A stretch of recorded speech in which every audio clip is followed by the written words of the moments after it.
Hi, this is Evita Duffy with the Federalist, and this is my friend Michael. And the two of us went to Kenosha, Wisconsin to witness the rioting that happened in the wake of the shooting of a young black man, Jacob Blake. We went there last night for the second night of riots. We witnessed fires and we heard gunshots. A lot of the smell was burning rubber constantly.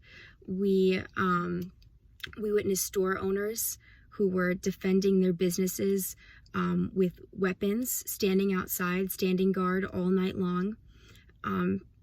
None of the owners that we encountered agreed to make any kind of comment or statement. We suspect probably they're afraid of retribution from the community.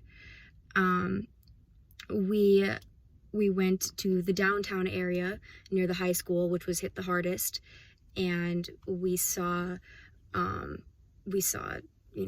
fires and SWAT team and patrols who were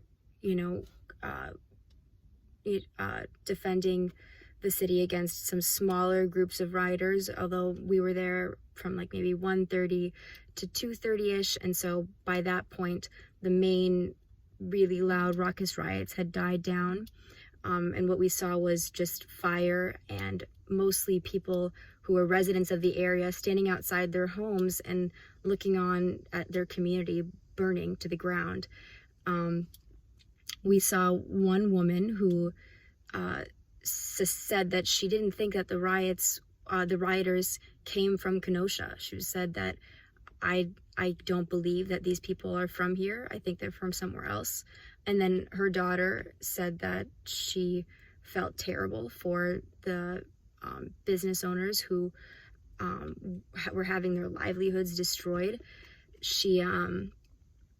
She said that they had nothing to do with it and that it was a horrible thing. Another woman that we encountered actually broke down in tears, saying that she was terrified, that she saw her city turn into a war zone, and it was truly heartbreaking.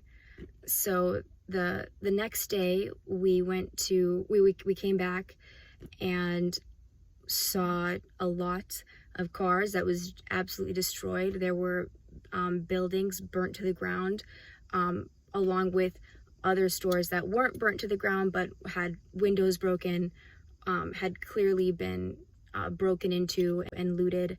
Actually, the night before we saw looting from a laundromat, and where else did we see looting from? A grocery store, right. So we saw them run in and run out in full black with full face coverings and run to their cars and quick drive away. Today we saw we heard a press conference from that featured Mr. Blake's father, mother, and sisters. They were pretty emotional, obviously distraught that their brother and their son is in such critical condition.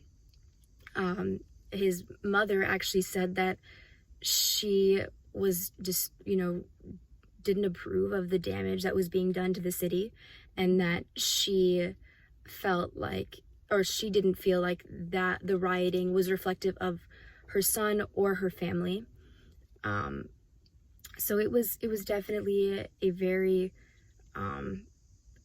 emotional, very tense scene in Kenosha, especially last night and still today. And we're praying that hopefully things die down. The governor has said that it is now a state of emergency in Kenosha and has implemented a strict curfew from 8 p.m. until 7 a.m. We'll see if that's going to be followed. It seems like, based off of the press conference, people are pretty angry. His family is angry, although they don't agree with the looting. They believe that it was a racially charged shooting, and so it'll it's yet to be seen what's going to happen tonight. But it was definitely a horrifying and sad scene last night, and especially from people who are from Wisconsin. This is something that we've never seen in our state before.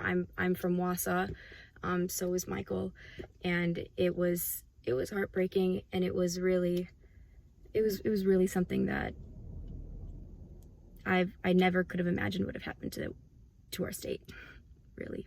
So it'll be interesting to see how this will affect the 2020 election, given that, you know, it's a close race. Wisconsin is a very crucial swing state, and you know, in Minnesota we see that it's basically a dead heat, a place that actually leans left. And so I wonder if you know, the riots now in Wisconsin are going to have a similar effect in tightening up the 2020 election in Wisconsin like they did for Minnesota. So that'll be interesting to see. But definitely a really heartbreaking scene from last night.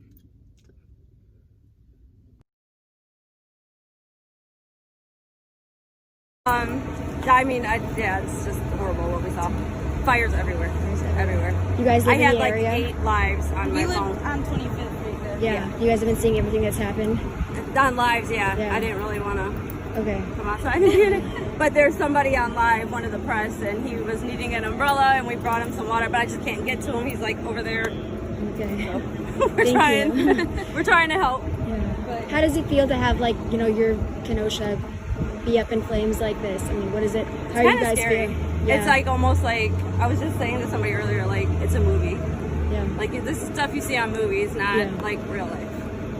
So yeah, it's pretty scary. And how about you guys? You're so young. What do you think of all of this? I didn't grow up here, but it's just like seeing so many businesses and so many small businesses, you know, being so impacted by nothing they had, you know, like they had nothing to do with it. I don't think Kenosha destroyed their own town. I think other people came and decided to destroy Kenosha. Yeah. I don't think it was Kenosha people at all. Thank you guys. I appreciate it. Not a problem.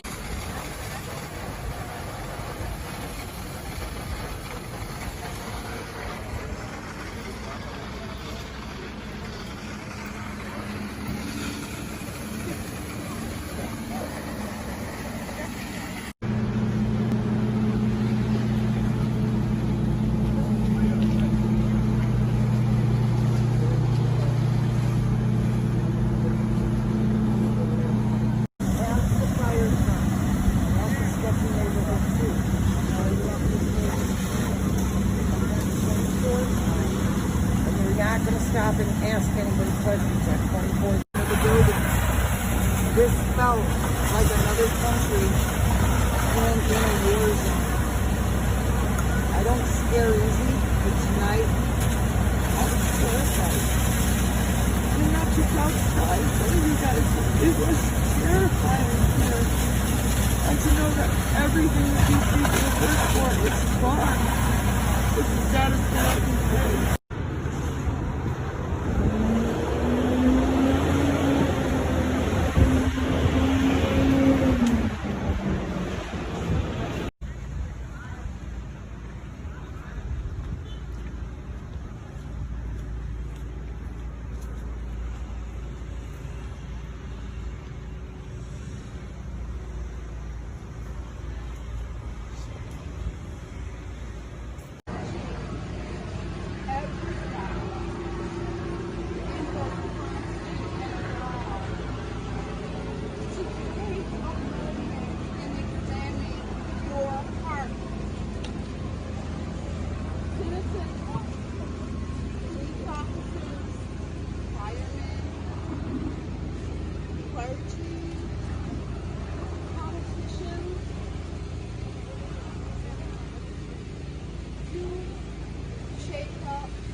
As I pray for my son's healing, physically,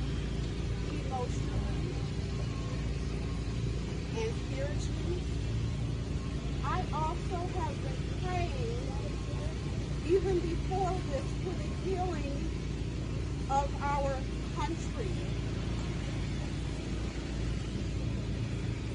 God has placed each and every one of us in this country because he wanted us to be here.